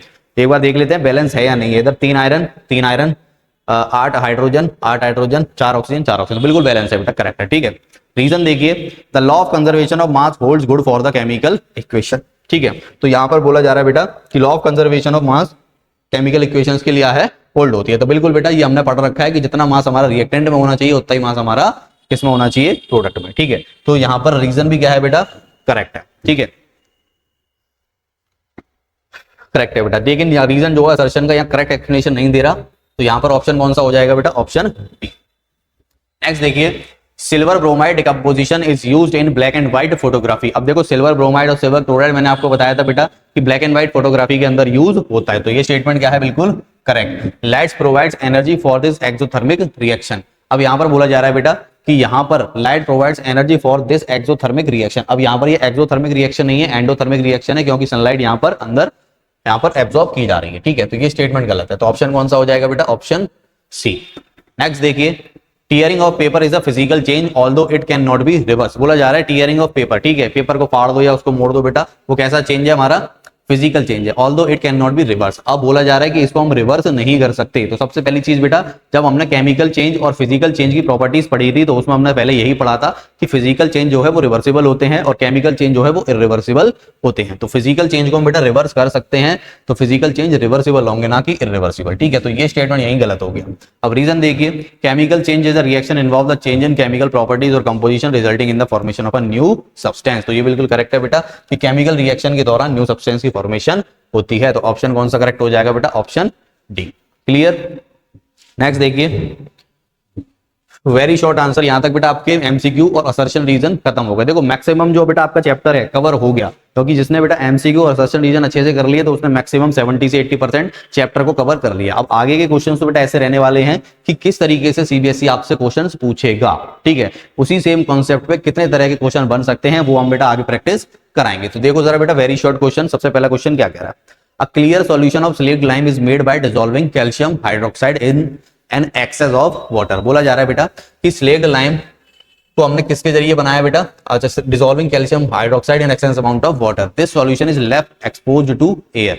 The solution slowly turns milky as a faint white precipitate forms. Explain why a faint white precipitate form, support your reason, response with the help of chemical equation, ठीक है। तो देखो जरा बेटा, सबसे पहले हम स्लेक्ट लाइम की फॉर्मेशन करते हैं। तो कैल्शियम ऑक्साइड को जब आप वाटर के साथ रिएक्ट कराते हो तो क्या बनता है हमारा, कैल्शियम हाइड्रोक्साइड, ठीक है। साथ के साथ क्या बनती है बेटा, हीट बनती है। अब आगे क्या बोला है बेटा, this solution is left exposed to air. अब जो ये सॉल्यूशन बन रहा है इसको आप क्या कर देते हो बेटा, एयर के साथ एयर में खुला छोड़ देते हो, ठीक है। तो अब जैसे ही आप कैल्शियम हाइड्रोक्साइड को एयर में ओपनली छोड़ दोगे तो एयर में क्या प्रेजेंट है बेटा, कार्बन डाइऑक्साइड। ये कार्बन डाइऑक्साइड के साथ रिएक्ट कर जाएगा और साथ के साथ क्या बना लेगा बेटा, पहले इस रिएक्शन को पूरा करते हैं। कैल्शियम हाइड्रोक्साइड जब कार्बन डाइऑक्साइड के साथ रिएक्ट करता है तो ये बनाता है बेटा हमारा कैल्शियम कार्बोनेट और साथ के साथ वाटर, ठीक है। आगे बोल रहा है, this solution slowly turns milky as a faint white precipitate form. अब वो क्या हो जाएगा बेटा, व्हाइट प्रेसिपिटेट फॉर्म होगा। ये कैल्शियम कार्बोनेट क्या है बेटा, वही है व्हाइट प्रेसिपिटेट, जो कि मिल्की हो जाता है कार्बन डाइऑक्साइड की मदद से। अब कार्बन डाइऑक्साइड आपको पता है बेटा क्या करती है कि जो स्लेक्ट लाइम है उसको कन्वर्ट कर देती है मिल्की में, ठीक है। कार्बन डाइऑक्साइड जो है कैल्शियम हाइड्रोक्साइड को मिल्की में कन्वर्ट कर देती है। अब बोला जा रहा है, explain why a faint white precipitate form, support your response with the help of a chemical equation. तो केमिकल इक्वेशन तो हमने लिख दी बेटा, अब उसका रीजन लिखना है कि ऐसा क्यों होता है। सबसे पहली चीज, we know that carbon dioxide is present in air and it convert slaked lime into milky substance, ठीक है। तो ये क्या करती है बेटा, मिल्की में कन्वर्ट कर देती है हमारे कैल्शियम हाइड्रोक्साइड को, ठीक है। तो ये आपका रीजन हो गया, ठीक है। नेक्स्ट देखो, नेक्स्ट है बेटा, list any two observation when ferrous sulphate is heated in a dry test tube. अब देखो फिर से वही क्वेश्चन जो हमने एमसीक्यू में पढ़ा था बेटा कि फेरस सल्फेट को हम हीट कर रहे हैं। फेरस सल्फेट मतलब FeSO4। अब क्या ऑब्जर्व करोगे, जब आप इसको तोड़ते हो तो ये बनेगा बेटा आपका Fe2O3 plus SO2 plus SO3। अब इसमें आप क्या ऑब्जर्व कर पा रहे हो, सबसे पहली चीज ऑब्जर्वेशन लिख दो यहां पर।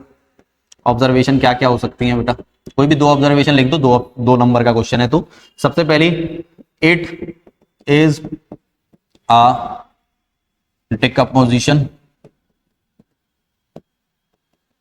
रिएक्शन, ठीक है। दूसरा बेटा यहां पर आयरन ऑक्साइड की फेरिक ऑक्साइड की फॉर्मेशन हो रही है, इसको आयरन ऑक्साइड भी बोलते हैं। तो वो सॉलिड होता है नेचर में, ठीक है। सॉलिड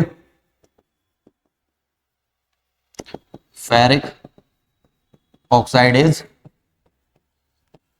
फॉर्म और दो गैसेस बन रही हैं बेटा, to gases SO2 and SO3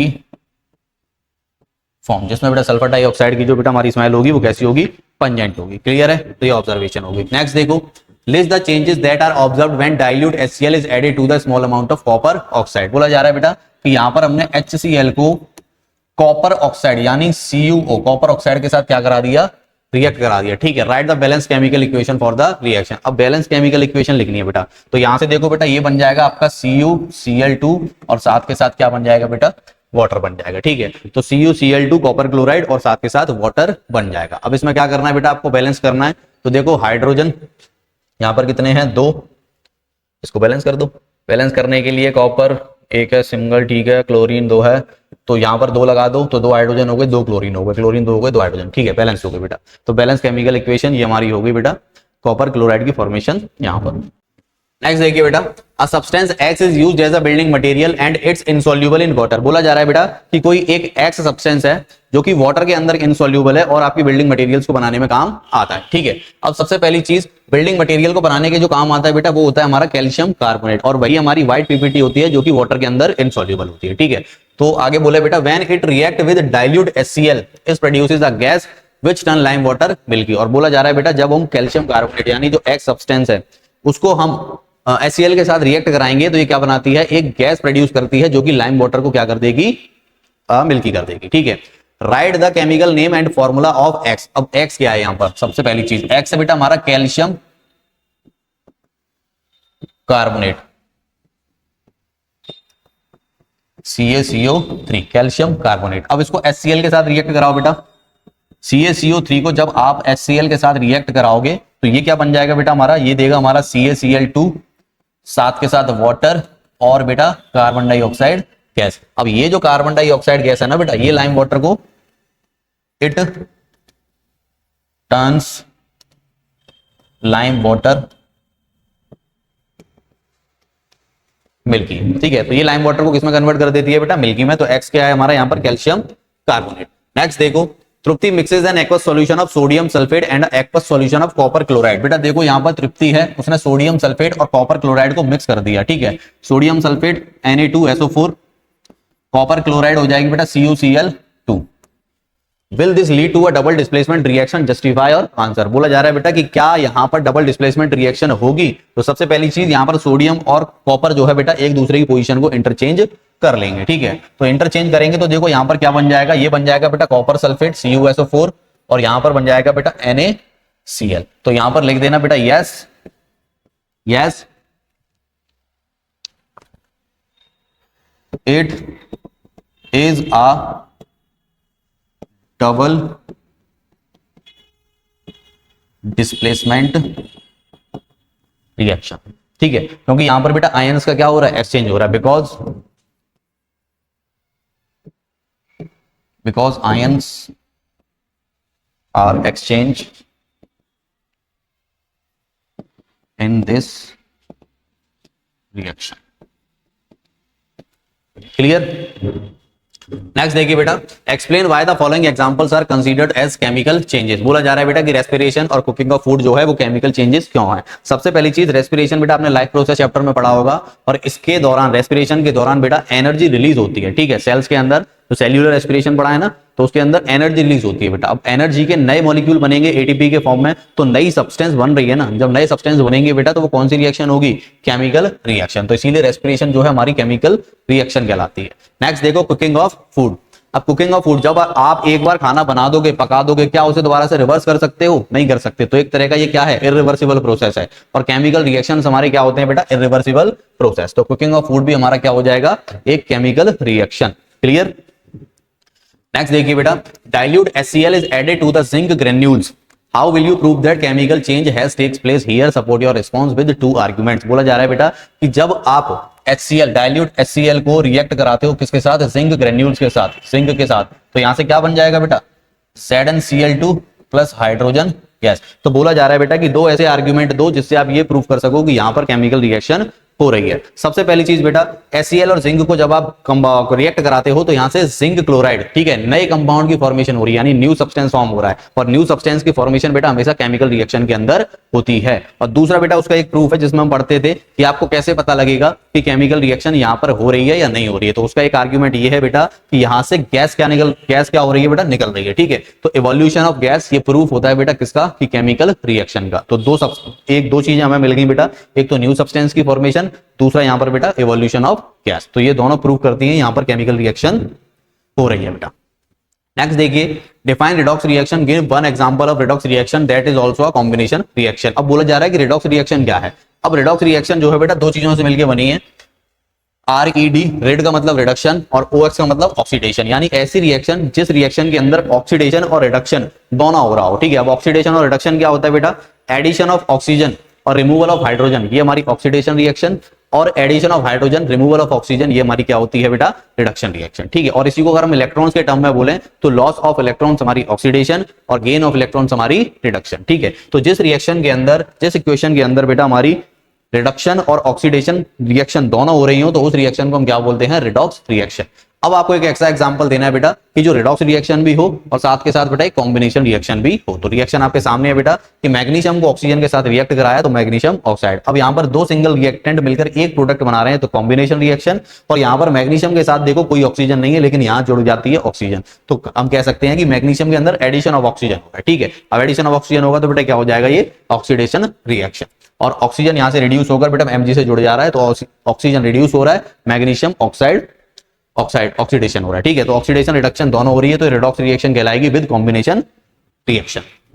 next देखिए, a solution of substance X is used for white washing. White washing के लिए बेटा हम X सब्सटेंस को यूज करते हैं। ठीक है, वो क्या होता है, बोला जा रहा है name the substance X and right their name. अब राइट देयर फॉर्मूला, एक तो X आपको बताना है कि वो उसका केमिकल नेम क्या है और उसका फॉर्मूला क्या है। ठीक है, और दूसरे पार्ट में पूछा बेटा right the reaction of the substance X named in above with water, और इसको बेटा हम किसके साथ रिएक्ट कराना है, फिर वाटर के साथ। ठीक है, तो सबसे पहली चीज जो व्हाइट वॉशिंग में बेटा हमारे काम आता है, जो हम यूज करते हैं, वो होता है हमारा कैल्शियम ऑक्साइड।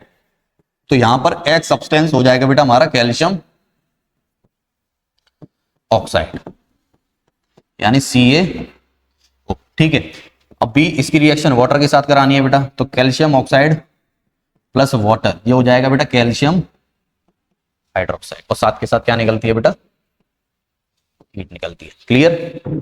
नेक्स्ट देखिए, write a chemical reaction when dilute hydrochloric acid is added to iron filings. Chemical reaction लिखनी है बेटा आपको कि जब आप डाइल्यूट हाइड्रोक्लोरिक एसिड को आयरन के साथ रिएक्ट कराते हो। ठीक है, तो आयरन को HCl के साथ रिएक्ट कराओगे तो यहां से क्या बन जाएगा बेटा, FeCl2 और हाइड्रोजन गैस रिलीज होता है। तो ये आपकी केमिकल रिएक्शन। ठीक है, नेक्स्ट देखिए, right the name of products formed in A। अब बोला जा रहा है बेटा कि A के अंदर कौन से प्रोडक्ट फॉर्म हुए हैं। तो सबसे पहला हमारा क्या हुआ है बेटा, आयरन क्लोराइड। क्या हुआ है बेटा, पहला हुआ है हमारा आयरन क्लोराइड यानी FeCl2, और दूसरा क्या हुआ है बेटा, हमारी hydrogen gas H2। Clear. Next देखिए बेटा short answer type question. Short answer type question में सबसे पहला है state giving reason for the change in appearance observed when each of the following metal is exposed to atmospheric air for some time. बोला जा रहा है बेटा कि यहाँ पर आपको तीन मेटल दे रखे हैं, तो सिल्वर, एक कॉपर और एक आयरन। अब तीनों को हमने बेटा एयर की प्रेजेंस में कुछ समय यानी खुले एनवायरमेंट में, एटमॉस्फेयर में छोड़ दिया। ठीक है, तो बोला जा रहा है इनमें क्या चेंजेस आएगा, इनके कलर में क्या चेंजेस आएगा। तो देखो सिंपल जी चीज, जब आप बेटा मेटल्स को खुले में छोड़ देते हो एटमॉस्फेयर के अंदर, तो वहां पर कई सारे मॉइस्चर प्रेजेंट होते हैं, वाटर के मॉलिक्यूल्स प्रेजेंट होते हैं, ऑक्सीजन प्रेजेंट होती है, जिसकी वजह से इनके ऊपर कोरोजन होता है। ठीक है, अब उस कोरोजन के बाद किस कलर में ये चेंज होते हैं वो आपको बताना है। तो सबसे पहली चीज बेटा सिल्वर, सिल्वर की बात करी जा रही है। तो सिल्वर जब बेटा कोरोड होता है तो उसके अंदर किसकी रिएक्शन होती है, हाइड्रोजन सल्फाइड की। ठीक है, और हाइड्रोजन सल्फाइड जब उससे रिएक्ट करेगा बेटा तो वो सिल्वर सल्फाइड की एक ब्लैक कोटिंग बनाता है। ठीक है, तो कैसे कलर में कन्वर्ट हो जाएगा बेटा, ये ब्लैक कलर में। किसमें कन्वर्ट हो जाएगा, ब्लैक। तो सिल्वर के ऊपर जब कोरोजन होगा तो वो ब्लैक कलर में कन्वर्ट हो जाएगा और उसको हम बोलते हैं बेटा टार्निशिंग। क्या बोलेंगे, टार्निशिंग। तो टार्निशिंग एक ऐसा प्रोसेस है जिसमें बेटा सिल्वर के ऊपर एक ब्लैक कलर की कोटिंग चढ़ जाती है, जो होती है हमारी सिल्वर सल्फाइड की। नेक्स्ट है बेटा कॉपर। कॉपर के ऊपर जब कोरोजन होगा तो वो बेटा ग्रीन कलर में चेंज हो जाएगा। किसमें हो जाएगा, ग्रीन कलर में। ठीक है, तो when copper metal is exposed to atmospheric air for some time the copper will turn green in colour, और इसी को बोलते हैं बेटा कोरोजन। ठीक है, जंग लग जाना बेसिकली कोरोजन। ठीक है, अब आयरन, आयरन बेटा जो है वो रेडिश ब्राउन कलर में कन्वर्ट हो जाता है, जिसको हम बोलते हैं रस्टिंग। क्या बोलेंगे, रस्टिंग, जिसका फॉर्मूला होगा बेटा Fe2O3.X H2O। ठीक है, तो रस्ट का फॉर्मूला आप याद कर लेना, रस्ट का फॉर्मूला आपसे एग्जाम के अंदर पूछ सकता है, O3.X। क्लियर है बेटा? तो यहां पर ये हमारा क्या कहलाएगा? रस्टिंग। सिल्वर के ऊपर जो कोटिंग चढ़ती है उसको टार्निशिंग बोलेंगे, कॉपर के लिए कोरोजन, आयरन के लिए रस्टिंग। तो ये आपसे पूछा था बेटा। नेक्स्ट देखिए, consider the type of reaction mentioned below in first and second. अब आपको बताना है बेटा कि ये दोनों रिएक्शन को क्या करो, कंसीडर करो। और बोला जा रहा है पहले वाले में, identify the type of reactions mentioned in the chemical equation first and second. तो पहले वाले में पूछा जा रहा है बेटा फर्स्ट और सेकंड जो आपको रिएक्शंस दिख रही है वो किस तरह की रिएक्शन है। ठीक है, एक तो ये आपसे पूछा जा रहा है। तो सबसे पहली चीज यहां पर देखो, एक ये सिंगल सब्सटेंस और एक ये सिंगल सब्सटेंस, तो दो रिएक्टेंट मिलकर एक कंपाउंड को बना रहे हैं, एक प्रोडक्ट को बना रही है। तो कौन सी रिएक्शन होगी बेटा? ये कॉम्बिनेशन रिएक्शन। ठीक है, और सेकंड जो है बेटा वो हमारी क्या है? देखो, एक सिंगल रिएक्टेंट दो मल्टीपल कंपाउंड में टूट रहा है, तो ये हो जाएगा हमारा decomposition reaction.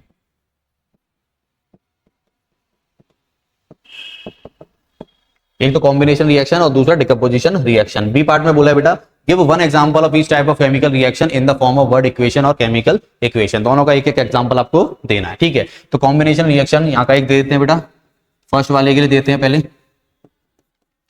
Calcium oxide plus water, ये बन जाएगा बेटा कैल्शियम हाइड्रोक्साइड। ठीक है, तो यहां पर दो रिएक्टेंट ने मिलकर एक प्रोडक्ट बना। ठीक है, तो ये कॉम्बिनेशन रिएक्शन। दूसरा है बेटा डिकम्पोजिशन। डिकम्पोजिशन में कैल्शियम कार्बोनेट ले लो, कैल्शियम कार्बोनेट को जब ब्रेक डाउन करोगे तो ये बन जाएगा बेटा हमारा कैल्शियम ऑक्साइड में और साथ के साथ कार्बन डाइऑक्साइड गैस। ठीक है, कैल्शियम ऑक्साइड और साथ के साथ कार्बन डाइऑक्साइड गैस। तो ये हमारा एग्जांपल। नेक्स्ट देखिए बेटा, in the electrolysis of water name the gases liberated at anode and cathode respectively. अब देखो बेटा, इलेक्ट्रोलिसिस ऑफ वाटर जब आप करते हो तो इलेक्ट्रोलिसिस ऑफ वाटर यानी वाटर को इलेक्ट्रिसिटी की हेल्प से तोड़ देना, तो एक तो हाइड्रोजन गैस निकलती है और एक ऑक्सीजन गैस निकलती है। अब हाइड्रोजन गैस निकलेगी एट कैथोड और ऑक्सीजन गैस निकलेगी बेटा एट एनोड, और इसको अगर आप बैलेंस कर लेते हो तो ये बन जाएगा बेटा आपका ये।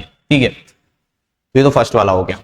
सेकंड वाला देखो बेटा, why is it that the volume of gas collected and one electrode is 2 times than और द अदर इलेक्ट्रोड। बोला जा रहा है बेटा कि यहां पर क्यों ऐसा होता है। ठीक है, सबसे पहली चीज, अगर आप वाटर के मॉलिक्यूल को ब्रेक डाउन करोगे तो जो हमारा हाइड्रोजन है बेटा उसके हमेशा 2 मॉलिक्यूल टूटेंगे और जो उसका ऑक्सीजन का मॉलिक्यूल टूटेगा वो एक टूटेगा। इसीलिए इसका रेशियो क्या होगा? 2:1। ठीक है, because H2O molecule break in two molecules of hydrogen and 1 molecule of oxygen। आगे बोला what would happen if dilute H2SO4 is not added to water. बोला जा रहा है बेटा कि क्या हो अगर हम इसके अंदर डाइल्यूट H2SO4 को ना ऐड करें। तो सबसे पहली चीज बेटा कि H2SO4 यहां पर इलेक्ट्रोलाइट की तरह काम करेगा जो कि इलेक्ट्रिसिटी प्रोड्यूस करने में हेल्प करता है। ठीक है, इलेक्ट्रिसिटी को फ्लो करने में, सिंपल। तो अगर आप वाटर इसके अंदर H2SO4 को नहीं डालोगे तो यहां पर बेटा इलेक्ट्रिसिटी कंडक्ट नहीं होगी। If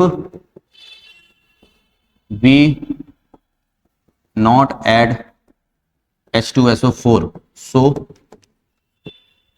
there is no conduction of electricity। Electricity की सप्लाई यहां पर नहीं होगी बेटा, इलेक्ट्रिसिटी कंडक्ट नहीं कर पाएगी, इलेक्ट्रिसिटी फ्लो नहीं करेगी। क्लियर है बेटा? तो ये आपका आंसर हो जाएगा, इसको आप देख लीजिए एक बार।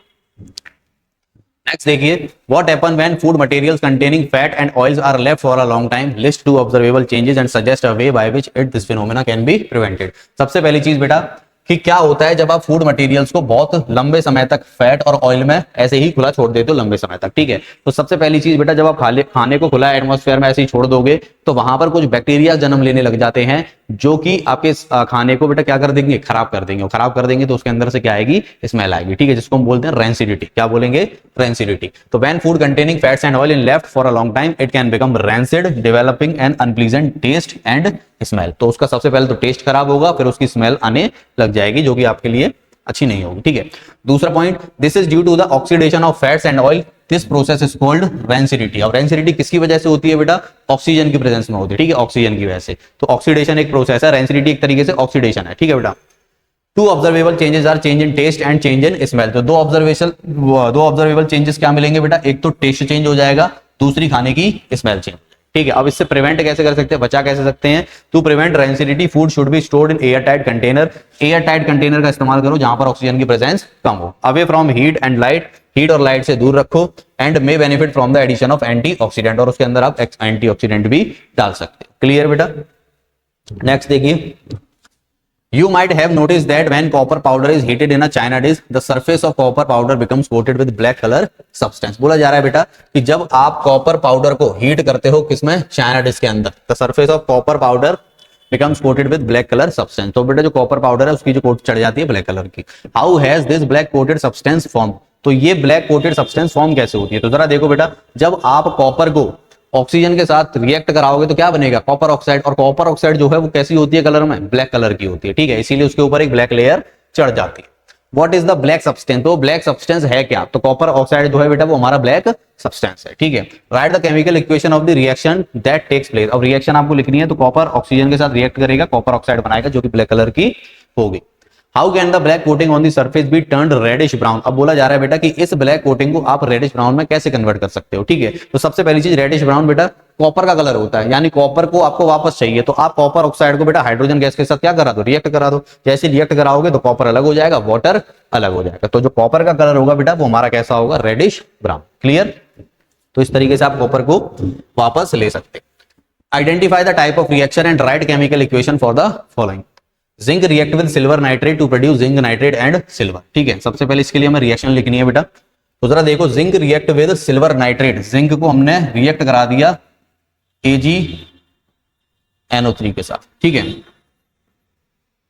अब बोला जा रहा है बेटा to produce zinc nitrate and silver. अब ये क्या करेगा बेटा, जिंक नाइट्रेट की फॉर्मेशन करेगा। तो यहां से बनेगा बेटा ZnNO3 का होल ट्वाइस, और साथ के साथ क्या बनेगी बेटा, सिल्वर अलग हो जाएगी। अब ये किस तरह की रिएक्शन है? अब जिंक ने बेटा सिल्वर को डिस्प्लेस कर दिया, तो ये कौन सी टाइप की रिएक्शन हो गई, डिस्प्लेसमेंट रिएक्शन। ठीक है, सेकंड देखो, potassium iodide react with lead nitrate. Potassium iodide को लेड नाइट्रेट के साथ, तो PbNO3 का होल ट्वाइस और पोटेशियम आयोडाइड के साथ इसको रिएक्ट करा दिया, तो ये क्या प्रोड्यूस करेगा बेटा, सबसे पहले तो पोटेशियम नाइट्रेट करेगा और लेड आयोडाइड, यानी यहां से आ जाएगा बेटा PbI2 प्लस KNO3। ठीक है, अब ये किस तरह की रिएक्शन है बेटा, तो यहां पर ये दो एटम्स ने अपनी इंटरचेंज की पोजीशन, तो ये हो जाएगी बेटा डबल डिस्प्लेसमेंट। और डबल डिस्प्लेसमेंट ऐसे ही पता लगा सकते हो बेटा, क्योंकि यहां पर PbI2 जो है येलो कलर की पीपीटी फॉर्म होगी, तो पीपीटी फॉर्म हो रही है तो इसको हम प्रेसिपिटेट रिएक्शन भी बोलेंगे। इसको हम और लिख देना, और प्रेसिपिटेट रिएक्शन। क्लियर है बेटा? नेक्स्ट देखिए बेटा, लॉन्ग आंसर टाइप क्वेश्चन। बोला जा रहा है what is chemical reaction? Chemical reaction क्या होती है? तो जरा बेटा देखो, समझो केमिकल रिएक्शन क्या है। जब एक या दो से ज्यादा रिएक्टेंट मिलकर प्रोडक्ट की फॉर्मेशन करते हैं, ठीक है, यानी न्यू सब्सटेंस बनाते हैं, न्यू कंपाउंड बनाते हैं, तो उसको हम बोलते हैं बेटा केमिकल रिएक्शन। और केमिकल रिएक्शन एक इरिवर्सिबल प्रोसेस है कि अगर एक बार कोई प्रोडक्ट बन गया तो दोबारा से आप उसको रिएक्टेंट में कन्वर्ट नहीं कर सकते, तो इसको हम बोलेंगे बेटा केमिकल रिएक्शन। आगे बोला है describe one activity is to show that a chemical change has occurred in which change of colour. अब आपको दो एक्टिविटी बतानी है बेटा केमिकल रिएक्शंस के लिए, जिसमें एक तो चेंज इन कलर के लिए और दूसरा चेंज इन टेम्परेचर के लिए। ठीक है, तो चेंज इन कलर के लिए हमने एक एग्जांपल ले लिया बेटा यहां पर सिल्वर क्लोराइड का। तो जब आप सिल्वर क्लोराइड को ब्रेक डाउन करते हो सनलाइट की हेल्प से, तो ये कन्वर्ट हो जाता है बेटा किसमें, सिल्वर अलग हो जाती है और क्लोरीन गैस अलग हो जाती है। ठीक है, तो यहां पर देखो बेटा, वैसे तुम्हें पता लग रहा है केमिकल रिएक्शन है क्योंकि गैस का इवोल्यूशन हो रहा है, लेकिन उसने कलर के लिए बोला है। तो यहां पर ये जो सिल्वर कलर है ना बेटा, ये ग्रे कलर का होता है। ठीक है, ये व्हाइट कलर का और ये ग्रे कलर का, तो व्हाइट से ग्रे कलर कन्वर्ट हो रहा है, तो यहां पर हम कह सकते हैं बेटा कि change in colour is a chemical reaction process. ठीक है, अब इसको चाहो तो आप बैलेंस कर लो, बैलेंस करोगे तो ये हो जाएगा बेटा इस तरीके से। दूसरा है बेटा हमारा चेंज इन टेम्परेचर। अब चेंज इन टेम्परेचर के लिए हम एग्जांपल ले लेते हैं बेटा कैल्शियम ऑक्साइड प्लस वाटर का। तो यहां पर कैल्शियम हाइड्रोक्साइड बनेगा और साथ के साथ बेटा हीट निकलेगी। अब लार्ज अमाउंट में या हीट निकल रही है ना, अब लार्ज अमाउंट में हीट निकल रही है तो यहां पर टेम्परेचर भी चेंज होगा। तो दो एक्टिविटी बेटा ये बिल्कुल डिटेल में आपको लिखनी है, तो इंपॉर्टेंट क्वेश्चन है, इसको भी आप प्रैक्टिस करके जाइए बेटा। क्लियर? नेक्स्ट देखिए, define a decomposition reaction. How can we say that electrolysis of water and blackening of silver bromide when exposed to sunlight are decomposition reaction. सबसे पहले इतना पार्ट करते हैं बेटा, mention the types of energy involve in this case. ठीक है, तो पहले फर्स्ट वाला पार्ट करते हैं। बोला जा रहा है डिफाइन डिकम्पोजिशन रिएक्शन। तो जब बेटा when a large molecule breaks in simple या स्मॉलर सिंपल कंपाउंड्स या मॉलिक्यूल्स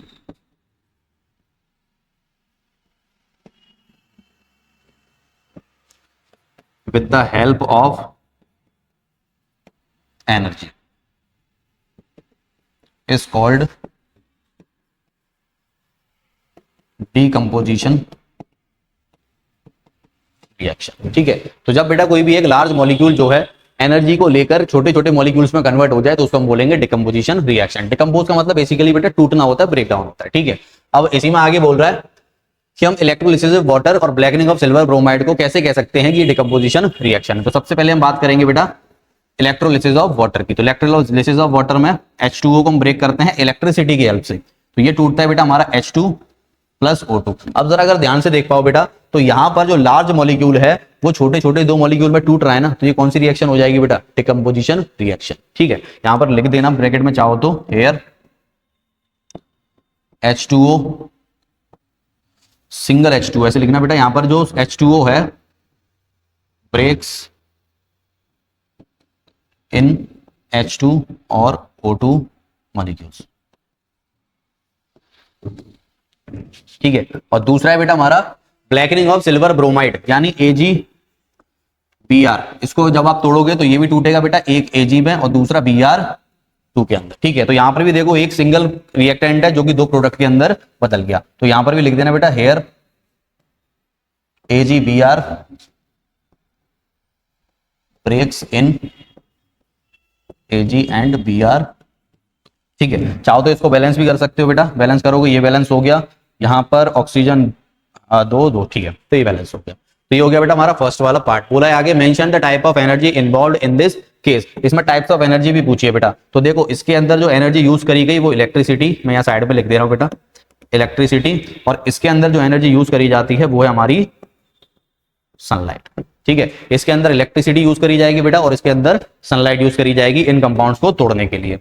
आगे बोला जा रहा है सेकंड वाला part, the type of reaction in which calcium oxide is formed. अब वो कौन सी रिएक्शन है बेटा जिसमें कैल्शियम ऑक्साइड फॉर्म होती है and calcium hydroxide is formed are opposite reaction to each other, justify the statement with the help of chemical reaction. अब calcium oxide और कैल्शियम हाइड्रोक्साइड एक दूसरे की बेटा अपोजिट रिएक्शन है, वो आपको देंगे। ठीक है, तो सबसे पहली चीज हम कैल्शियम हाइड्रोक्साइड के लिए लिखेंगे, जब आप कैल्शियम ऑक्साइड को वाटर के साथ रिएक्ट कराते हो तो यहां से हमारी क्या बनती है बेटा, कैल्शियम हाइड्रोक्साइड। ठीक है, और फिर दोबारा से बेटा जब आप कैल्शियम कार्बोनेट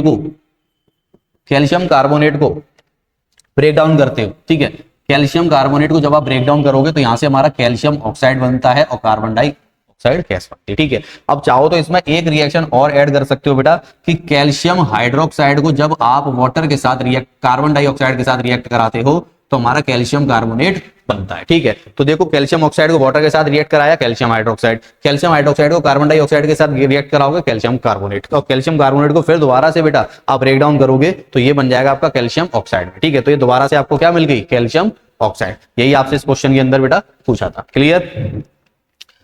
तो आज के लिए बेटा इतना ही है। उम्मीद करता हूं आपको बहुत अच्छी लगी होगी ये सीरीज। हमारे मोस्ट ऑफ द चैप्टर्स बेटा यूट्यूब के ऊपर आ चुके हैं, तो आप उनको एक बार देख लीजिए ताकि आप अपने बोर्ड के एग्जाम्स में अच्छे से परफॉर्म कर पाओ। तो अभी के लिए थैंक यू सो मच। मिलते हैं बेटा नेक्स्ट चैप्टर के साथ अगली वीडियो में।